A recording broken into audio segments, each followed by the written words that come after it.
The Australian Financial Review. When Deanna D'Alessandro returned to Australia from a stint at the University of California's famous Berkeley campus, she wanted to make a difference in her home country. But as she started working on ways to reduce emissions from Australian coal-fired power stations, she was made to feel like public enemy number one. I returned to Australia around 2010, around the time of the carbon tax, and I began to work in that area of carbon capture and turned out as a scientist working in the area at the time to be an incredibly negative experience. I'd been very much on the receiving end of the criticisms around the moral hazard concerns. Is this just propping up the fossil fuel industry? The example that I remember the most was getting a couple of letters from members of the public, and one of them in particular was really around, look, you're a young scientist and clearly an aspiring scientist. I'd really strongly urge you not to get engaged in this area because it's politically charged. I can't remember the rest because I think I tore it up and threw it in the bin. But as well as that, from the scientific community, I think there was a view that actually this is not a deep enough scientific problem to really be getting your teeth stuck into. So I left it. I didn't work in the area for a number of years. But in 2018, an old acquaintance, Rowan Gillespie, got in touch and tried to coax Deanna back into the fold to work on his big green idea. I immediately thought it was an absolutely crazy idea until I sat down and I did some back-of-the-envelope calculations and I realised that actually this wasn't crazy at all. That was the turning point for me. Rowan succeeded in luring Deanna back to the fight against greenhouse gas emissions. She's now leading a team who've discovered a unique powder that can suck carbon straight out of the air. In a world that normally talks about reducing the carbon intensity of things, Rowan and Deanna's project is taking the opposite approach. They're going out and actively hunting carbon in the belief that attack is the best form of defence from catastrophic climate change. Soon their powders will go to work in outback Australia, and even Elon Musk is taking notice. Hi, I'm Deanna D'Alessandro. I'm a professor of chemistry here at the University of Sydney. And I'm hoping to use my chemistry to solve important problems for the world. Everyone knows we need to do something about climate change, but what's not clear is how do we fix it? Low emissions technologies. There is net zero modelling. Change is coming, whether you like it or not. Change isn't just coming, it's already underway. We're living through a massive industrial revolution where just about everything we do is going to have to change in less than 3 decades. Empires are going to crumble and fortunes are going to be made. I'm Peter Kerr from the Carbon Challenge team at the Australian Financial Review, and this is Tech Zero. It's a podcast about the big green ideas that could get us to net zero and the inspiring people who are putting their heart and soul into making them work. Mother Nature invented the first device for sucking carbon dioxide out of the air. It's called a tree. But we humans cut down lots of those trees, and then we filled the atmosphere with far more carbon than the remaining trees could ever hope to deal with. The calculation I did that really turned my thinking on this was, so Australia's carbon dioxide emissions in the last 2 years, and this is during COVID, mind you, was 1 billion tonnes of carbon dioxide roughly.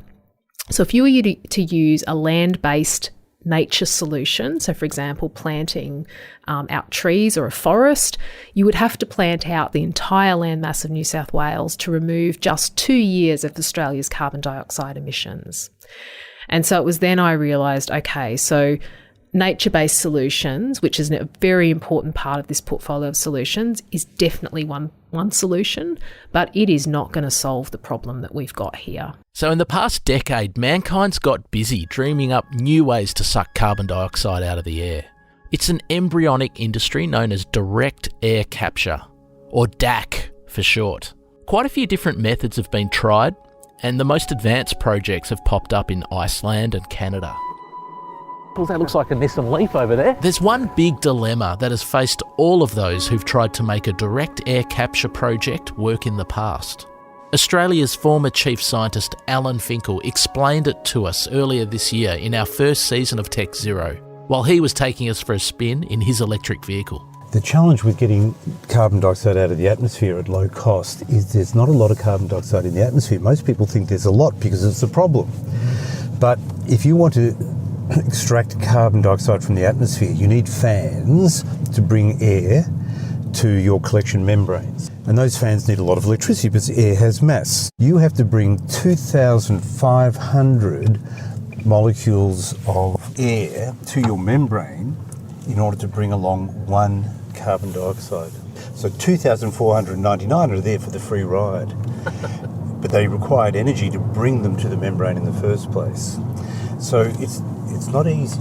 I think it can be done, but it will require extremely cheap electricity and highly efficient fans and membranes for capturing the carbon dioxide. The extremely low concentrations of carbon dioxide in ordinary air convinced many people that the future of direct air capture would be to bolt it on to the exhaust pipes of factories that spew out lots of carbon in higher concentrations than ordinary air. The power stations that burn fossil fuels loomed as an obvious candidate, and that's what Deanna was working on a decade ago, when the incredibly tribal nature of Australia's climate debate made her a target for criticism. But when Rowan Gillespie decided to start his own direct air capture business in 2018, he was determined to go the other way. I suppose as a business person, if you have a business model of attaching yourself to the tailpipe of a bigger corporate organism, you're kind of vulnerable to whatever happens to that bigger corporate organism, aren't you? Like if they decide to shut down, well, there goes your business. Exactly right. You know, if you had a carbon capture plant attached to Hazelwood Power Station, where would you be now? So yes, these point sources will be at risk of shutting down, continue to shut down over the next 5 to 10 years. And technically, it's a completely different challenge getting CO2 out of the atmosphere than out of a smokestack. I mean, it's a tougher challenge. It requires a lot more energy. It's more pure, I guess, because you don't have all these nasties in power station exhausts. Like you have sulphur and heavy metals and all sorts of stuff you have to deal with, whereas you get it out of the atmosphere, it's a lot more pure. There's a few different chemical reactions you can use if you want to suck carbon dioxide out of ordinary air. If you listen to the first season of Tech Zero, you might remember that the magnesium-rich wastes that build up beside a BHP mine in Western Australia have been doing it for decades without any encouragement from humans. But as Rowan drafted up a vision for his direct air capture business, Southern Green Gas, he was determined to capture the carbon using a relatively new field of chemistry called metal organic frameworks. He had gotten familiar with metal organic frameworks while working at the CSIRO on a project to capture the carbon spewed out of coal-fired power stations. One of the scientists he worked with on that project was Deanna. Deanna was part of a multi-university group that was looking at extracting CO2 from the exhaust stacks of power stations, and I started helping the group at CSIRO and really spent 3 years understanding metal organic frameworks and this application for direct air capture in a very detailed way. And then when I set up Southern Green Gas, the first person I thought of was Deanna. We ventured into Deanna's chemistry lab at the University of Sydney to try and answer this question. What is a metal organic framework? The first thing I'm noticing in this lab here at Uni of Sydney is that people are actually wearing white coats. Do scientists actually wear white coats? It's not a stereotype? We do, Peter, that's true. And there's actually a real reason for that, and that's basically to stop ourselves getting chemicals on ourselves, on our clothes. So it's not a fashion choice, it's actually Well, it could be, but no, not necessarily. Okay, so where are we now? So look, we're in our lab here at the University of Sydney. So this is where we manufacture the metal organic framework or MOF materials. So we'll take you down to the back of the lab here and we'll be able to see some of the powdered solids. Deanna pulled out 5 small jars, and each of them contained a different coloured substance. Most of them look like powders, but one seemed to have a bit of a multicoloured liquid state, almost as if a dash of balsamic vinegar had been added to some olive oil. In each of these jars was a different type of metal organic framework. This is a copper-based metal organic framework, so you see it has a blue colour. This is a metal organic framework that is zirconium-based, so this has a yellow colour, and then this is actually one based on cobalt, and you can see it's got a beautiful purple colour.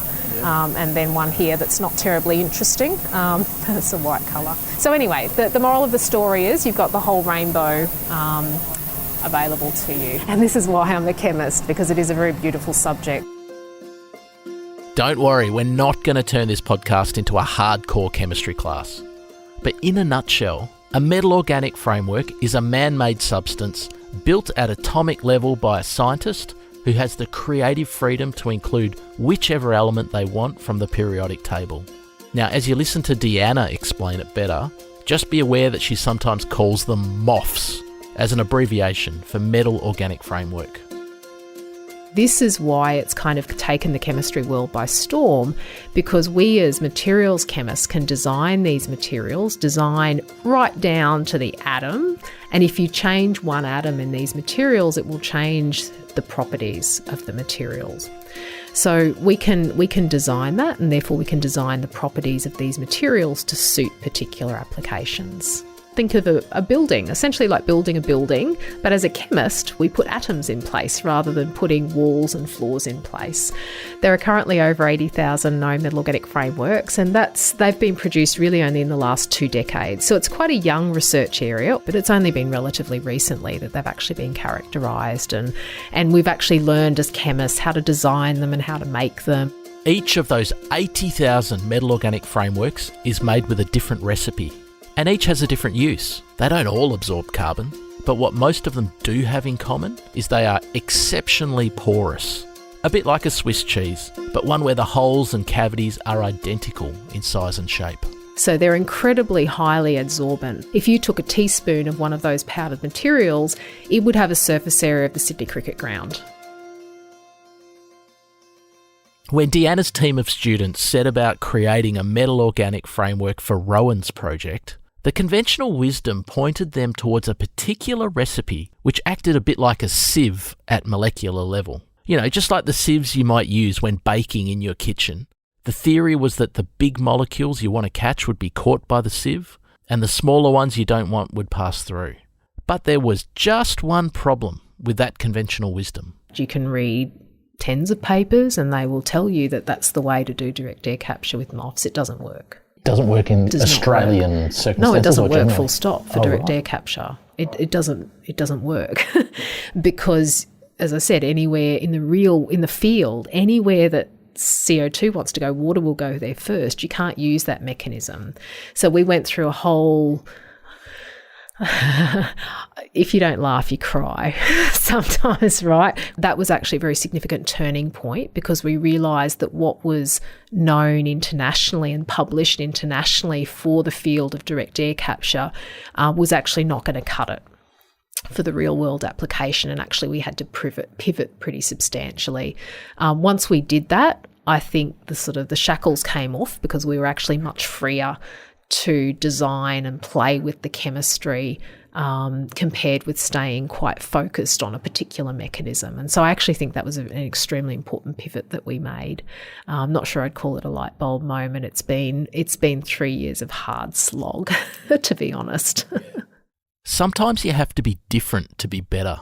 And history is littered with people who excelled in their field because they discarded the textbook or never read it in the first place. Think about the way Picasso changed art with abstract shapes, or the way Steve Smith rose to the top of world cricket with his unorthodox batting technique. Once Deanna's team of students at the University of Sydney were liberated to build their own metal organic framework, they came up with something unique, which was suited to Australian conditions. They call it their champion material. At the minute, we're focusing on zirconium-based metal organic frameworks. I probably can't tell you the exact composition or I would have to kill you, but so we don't want that to happen. So your current champion material, should we think of that as your particular recipe? And it was informed by reading lots of cookbooks, but ultimately you guys went away and came up with your own recipe to suit the conditions where this thing would go to work? Absolutely. So this is a uniquely Australian solution. It has to operate under Australian conditions, which are quite harsh conditions, and so it has to be a robust material, and it must withstand, even in the middle of the Simpson Desert, we've still got a reasonable relative humidity. So this material has to withstand, we're not using it in bone dry conditions, and so it has to withstand the conditions in the field. So yes, it's our own recipe, if you like. We've put our own spin on it. I certainly wouldn't purport to say that we came up with, and solved it all ourselves. I mean, it's a community of knowledge that's built up, and we are very fortunate to be able to apply that knowledge, but it is certainly a new piece of IP. Has the marketing department come up with some swanky brand name for it? Is it Carbon Killer 5000 or something? I think Metal Organic Framework, or MOF, is kind of regarded as sexy enough. The challenge here isn't just to make a powder that sucks carbon out of the air. You also need to build a structure that encourages the right amount of air to flow over the Metal Organic Framework in a way that maximises the absorption of carbon. And that's Rowan's domain. He designed something that's shaped a bit like the rolls of paper towel you might have in your kitchen. It's a cylinder and it's about 30 centimetres tall. Deanna's champion material gets coated onto these cylinders, and the cylinders are designed with lots of small holes that make the air flow in exactly the right way to maximise the carbon absorption. Interestingly enough, the shape of those little holes is inspired by nature. It has a biomimicry aspect to it because butterfly wings actually have this kind of gyroidal type topology, and that actually is how the turbulent flow, it helps butterflies to fly. Pretty cool, huh? Once they're coated with Deanna's champion material, 2 or 3 of those cylinders are loaded into something that looks a bit like a scuba diver's air tank. It's about 1 metre long, made of metal, and it has a fan at the top, which blows air all over the cylinders and the Metal Organic Framework. The final touch is to attach the thing that looks like the scuba tank to 4 solar panels. Those solar panels provide the electricity for the fan, which means these modules can be cordless. You can put them out in the outback and they'll just work on their own. And that's it. You've got a direct air capture module ready to go. If one of those modules were here in the room with us right now, what would it look like? Can you describe it? Well, if you probably wanted to crawl under it and make a campfire, it'd look like a 2-person tent. So the tent shape is from the PV panels. So the PV panels are about so we've got 4 of them, 2 either side, and they're about 1 metre by 2 metres each. So yeah, it's about 2 metres by 2 metres. Rowan was originally working with an engineering partner in the US. And that partnership started in March 2020. Around the same time the pandemic got real in both Australia and the US. And as lots of companies found out, it became nearly impossible to move things across international borders. So we've lived and breathed the pandemic through the whole period, and the material transfer and logistical issues of dealing with somebody in the US just proved completely overwhelming. And it so happens, I went around the universities in Australia and said, where can we get this technology from? And there was a whole bunch of unis in Australia that could do what we're trying to get from the US. And that was really an epiphany for me. I said, we've got everything we need in Australia to make this work. So far, Rowan's direct air capture modules have been built by hand. But that's about to change. He's got a manufacturing hub near Brisbane where production will soon scale up. And the focus is now turning to commercialisation. But how do you make money out of direct air capture? We'll tell you more about that after the break.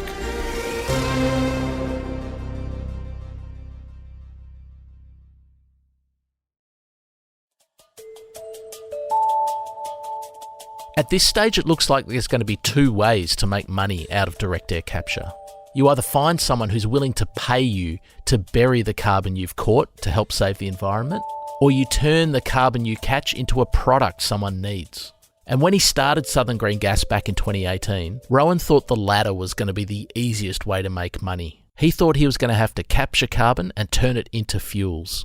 Be it methane, methanol or sustainable aviation fuel. All 3 of those e-fuels have got very strong market drivers. For example, for methane, which could be sold as green LNG exported from Australia, the shipping industry is using it as a bunker fuel to fuel their ships. In the case of methanol, the shipping industry is also looking at e-methanol to run their ships. as bunker fuel, so there's a market there as well. We thought the turning that into renewable methane was the business plan that would allow us to attract capital, which proved the case. Now, I know what you're thinking. When you burn methane and aviation fuel, you release carbon into the atmosphere, right? Well, yes. But Rowan's point is that if you start by sucking carbon out of the air and then turn that carbon into fuels like methane, you can sell those fuels as carbon neutral. The carbon that goes into the atmosphere was sucked out of the atmosphere first. It's like a cycle of neutrality.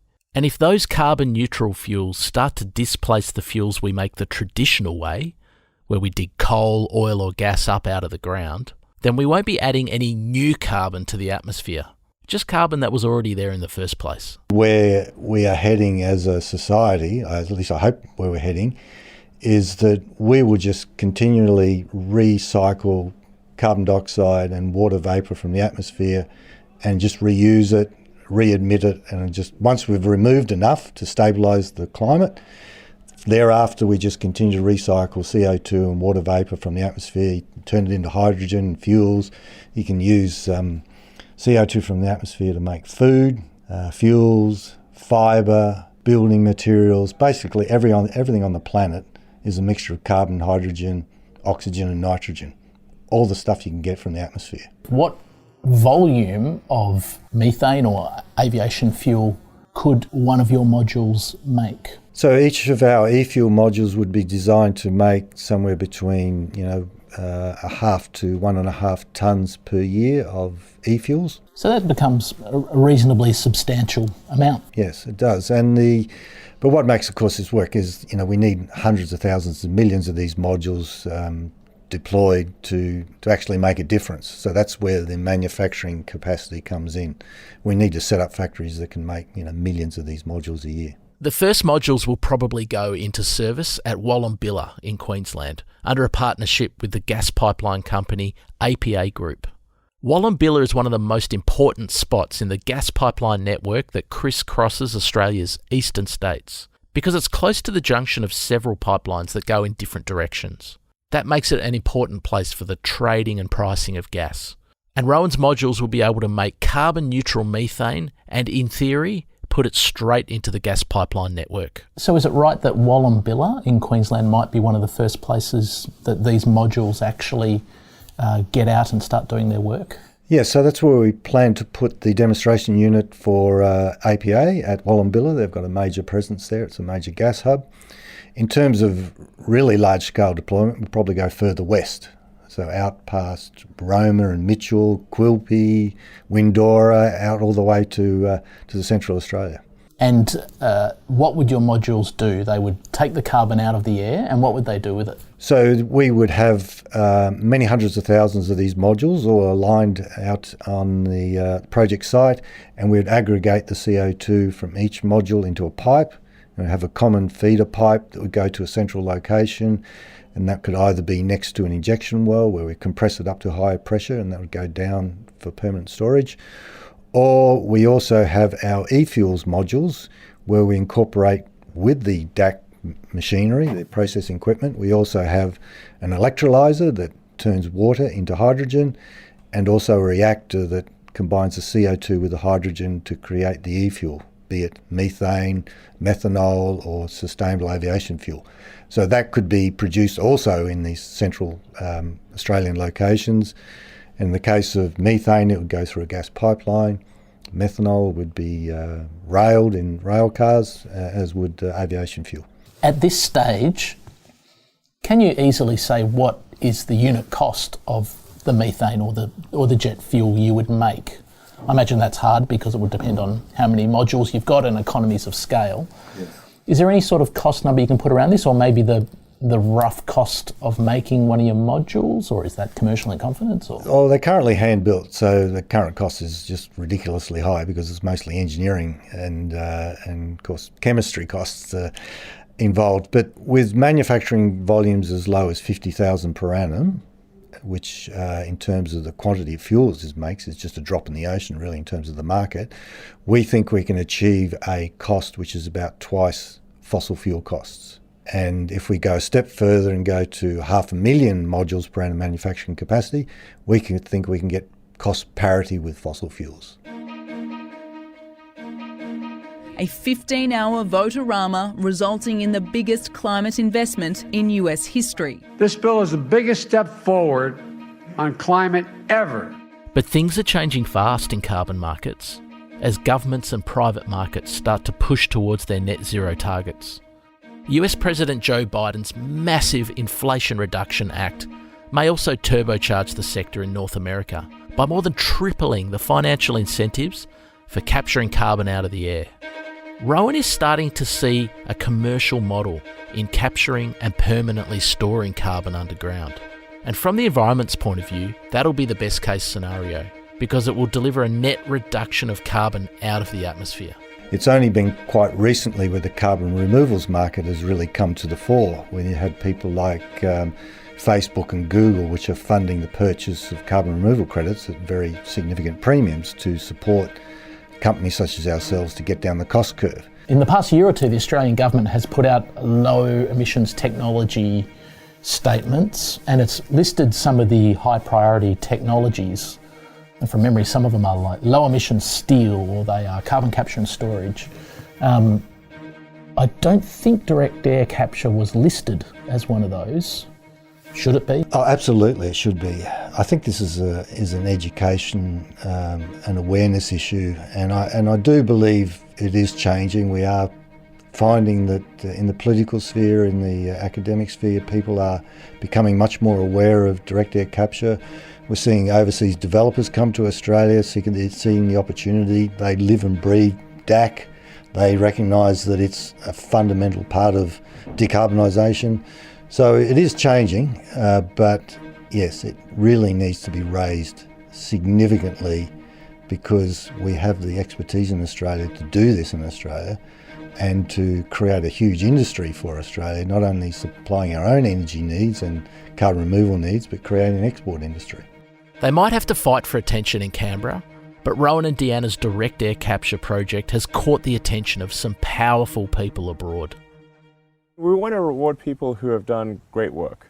Fundamentally. I'm open to increasing the prize size too over time.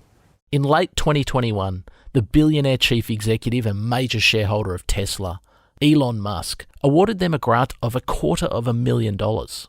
The money was part of a $100 million incentive program that Musk's personal foundation ran for carbon removal projects. With any luck, it won't be the last money that Elon Musk pumps into this project. Then in 2024, there's another funding round as part of that $100 million, and I believe there are 3 prizes, one for $50 million and 2 for $30 million. And these are sort of the big grants. Elon Musk's money has come in very handy in a country where venture capital has traditionally preferred to back software development or mineral exploration rather than the manufacturing of hardware.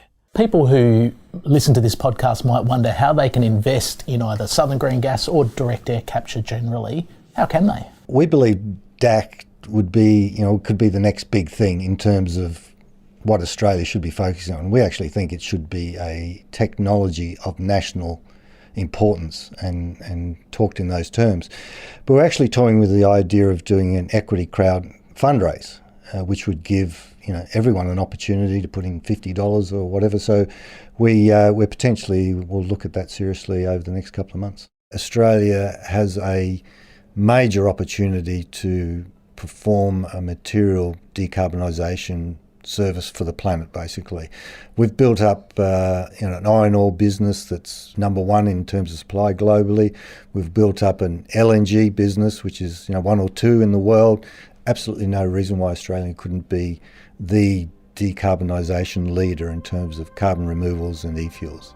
One thing that might stop Australia becoming a direct air capture powerhouse or a world leader in carbon neutral e-fuels is a shortage of skilled labour.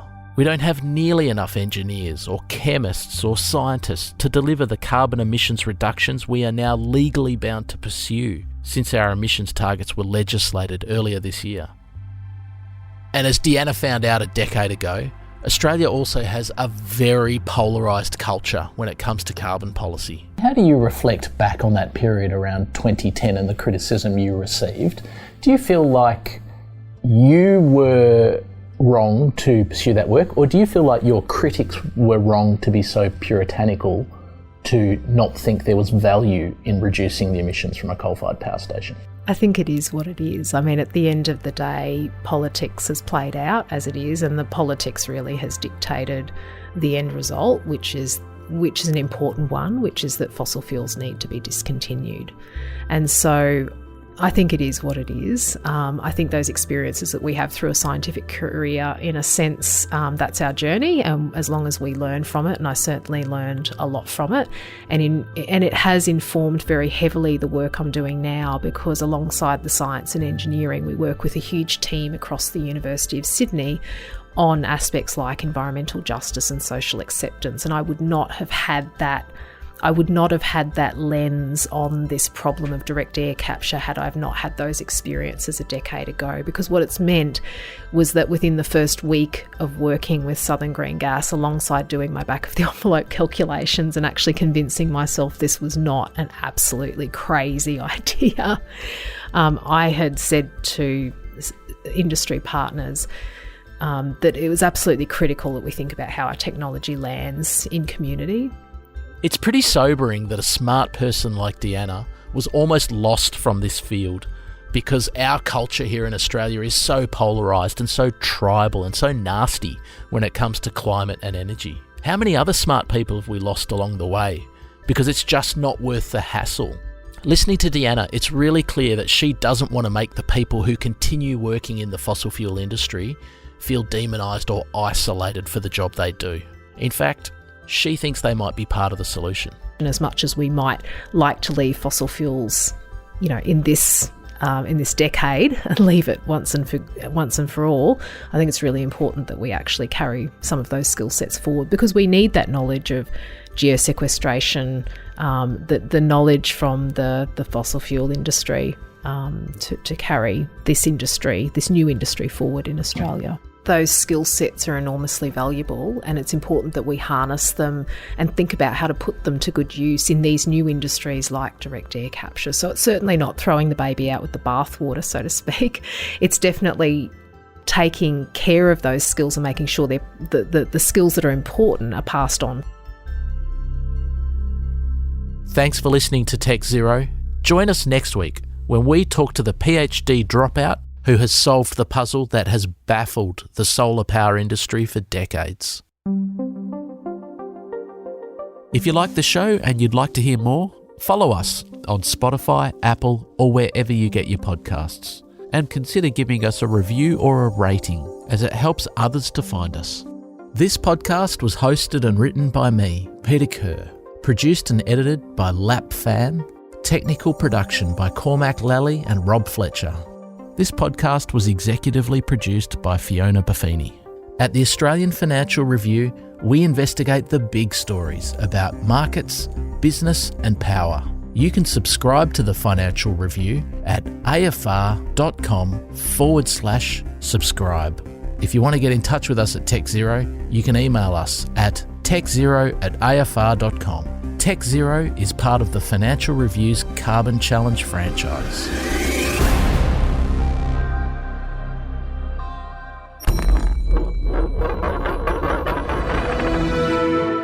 The Australian Financial Review.